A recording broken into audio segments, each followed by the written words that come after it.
Bamananw ko kuma fɔlen kɔrɔ tɔ ko o ye dalama ye. Aw ɲɛ bɛ ni so dagabana minnu na, tunga lafiya de ni so dagabana ye ni k'a jɔ an ka tunganage minnu sigilen bɛ jamana kɔ kan ni olu ye danaya ta k'a da tunga lafiya kan. Nin so in kelen-kelenna bɛɛ lajɛlen bɛ jalakɔrɔbugukaw olu de fɛ yen nɔ. E maa min bɛ yen nɔ k'i b'a fɛ ni ka terrain sa tunga lafiya maaw bolo, o ka nɔgɔ. Terrain bɛ tunga lafiya maaw bolo Banankɔrɔnikaw fɛ yen nɔ min n'u bɛna kɛ cité hectare 3 o de sanfɛ. Terrain kelen-kelenna bɛɛ lajɛlen ye titre foncier de ye wa 15/20 o de don. Sɛbɛn wari 4,500,000 i bɛ se k'a sara dɔɔni kalo 12 kɔnɔna la i bɛ euro wari 573 ni ka o bɔ, walima kalo 18 i b'a sara dɔɔni euro wari 382 i bɛ o bɔ, o bɛ bɛn kalo 18 ma. A dɔgɔdɔgɔnin saralen kɔfɛ terrain ale bɛ k'i ta ye. Ne maa min y'a dɔn k'a fɔ ko sɛbɛn wari 4,500,000 bɛ i bolo yɔrɔnin kelen i bɛ se ka i ka wari sara, terrain ale bɛ k'i ta ye. Aw maa minnu fana bɛ yen nɔ k'a fɔ aw tɔgɔla terrain bɛ aw bolo, terrain ninnu papier ye titre foncier walima permis d'occuper de don, i b'a ta k'a di tunga lafiya maaw ma i n'a fɔ aw ɲɛ bɛ ja minnu na cogo min na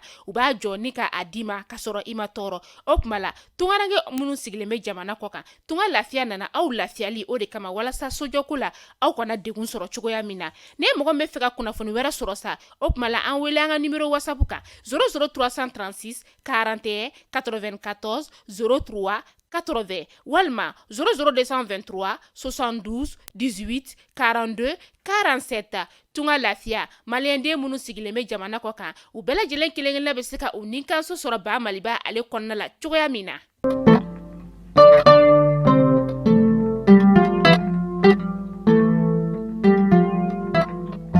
Bi ye tɛnɛ ye mais kalo tile 15 san 2023 aw minnu b'an filɛ sanga n'a ka wagati an ka bɔlɔlɔ kana la Mali kɔnɔ yan ka taa se Mali kɔ kana ma an bɛ aw bɛɛ lajɛlen fo danti foli min na aw minnu b'aw sigi ni ka an ka kunnafoni k'ale lajɛ an ka bɔlɔlɔ sira kelen-kelenna bɛɛ lajɛlen fɛ Facebook fo ka taga se YouTube ma o foli belebeleba an b'o ta ni ka o di aw ma kunnafoni min na b'aw sigi k'a makɔnɔ tɛnɛ fo ka taa se juma ma Mali kunnafoni.net ale jabaranin kan ni y'o waatu seli a y'aw bisimila.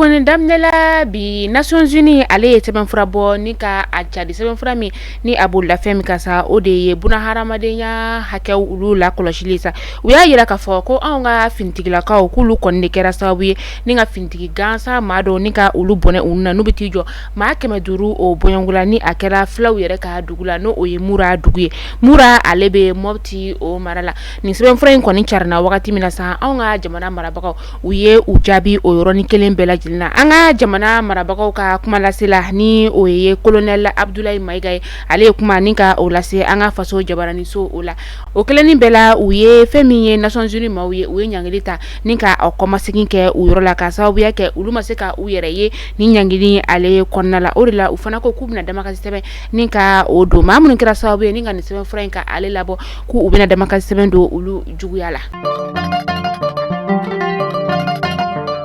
Maliɲɛnw ka jamana ɲɛmaa ni o ye Azali Azumani ye ni wagati na ni ale kɔni bɛ Union Africaine ale ɲɛmaaya la a kan ka na anw ka jamana o kɔnɔna la yan nɔ juin kalo o daminɛ la a nakun ye fɛn min ye sa o de ye ka na fɛn min ye kalafili min ni a bolodalen don kalafili min ni ale ɲɛsinnen bɛ sariya sun o falenni ma maa minnu bɛ yen nɔ sa ni olu kɔni jɛnna n'a ye olu ka taa ka t'u ka hakilina ni ka aw yira ni maa minnu fana ma jɛn n'a ye olu fana ka taa ni ka taa o kalafili ka o kɛ min ni a kan ka kɛ juin kalo tile 18 nata in na san 2023 jamana ɲɛmaa in yɛrɛ kɔni ale bɛ na ni kana o baaraw la kɔlɔsili ka olu kɛ.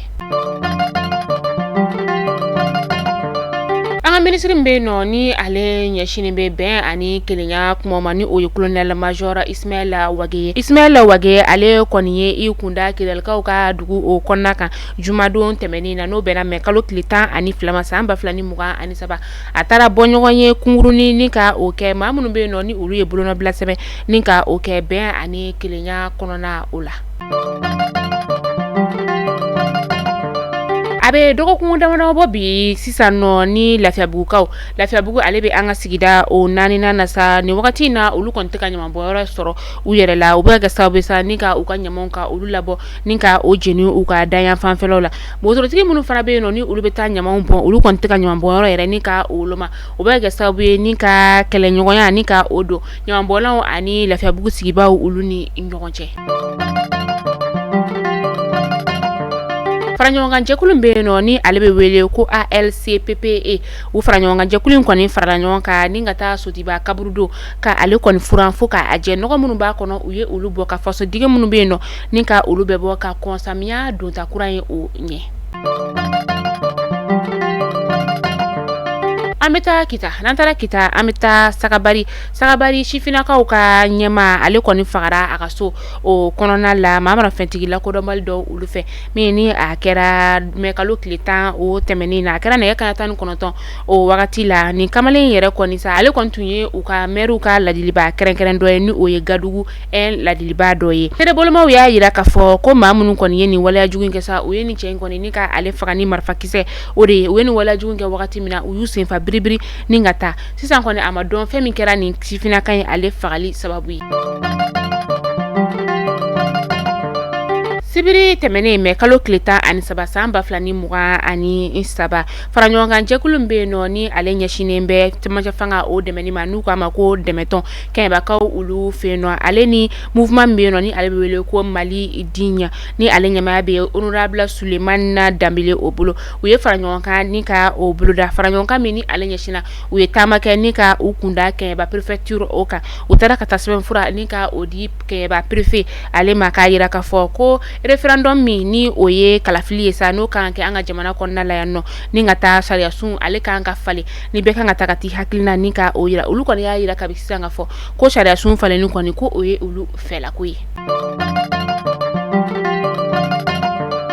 Mali kunnafoni jabaran najabaw kunnafoni damadɔ tun bi an bolo kɔrɔ bi ni ka da o kelenkelen bɛɛ lajɛlen kulo kan o de tun ye nin ye yan'an ka kan bɛɛ da ɲɔgɔn ye sa tunga lafiya ale de anw ka kunnafoni ale jukɔrɔma dondoba ye tunga lafiya min ni ale nalen do tungarangew olu lafiyali kama sojɔko la ni wagati in na tunga lafiya ka terrain be Banangɔrɔnikaw olu fɛ no terrain min ni a bɛna jɔ hectare 5 o de sanfɛ terrain kelenkelen bɛɛ lajɛlen 4,500,000 n'o ye sɛfɛ wari 4,000,000 ani 500,000 i bɛ se ka a dɔgɔdɔgɔni sara kalo 12 kɔnɔ la i bɛ euro wari 7,7 ni 23 ni ka o de sara fo ka taa fɔ k'i ka terrain bana sara la wagati min na terrain papier ale be k'i ta ye ka tila k'a nɔgɔya tuguni kalo 18 fana ni kalo 12 o ka suru ɲɛkɔrɔ kalo 18 fana bilalen do maa minnu be no ni o ka d'olu ye i be euro wari 723 ni ka o sara kalo o kalo fo ka taa fɔ k'i tilali ka terrain wari o sarali la terrain papier ale be kɛ i ta ye terrain ninnu kelenkelen bɛɛ lajɛlen titre foncier o de do tunga lafiya nana tungarange olu lafiyali de kama ne maa min bɛ fɛ sa ni ka kunnafoni wɛrɛ sɔrɔ an wele an ka nɛgɛjuru sira la 72 18 42 47 kunnafoni jɔnjɔn an bɛ o di ma aw k'an bɛn don n'a nataw la kunnafoni kuraw olu kɛnɛ kan.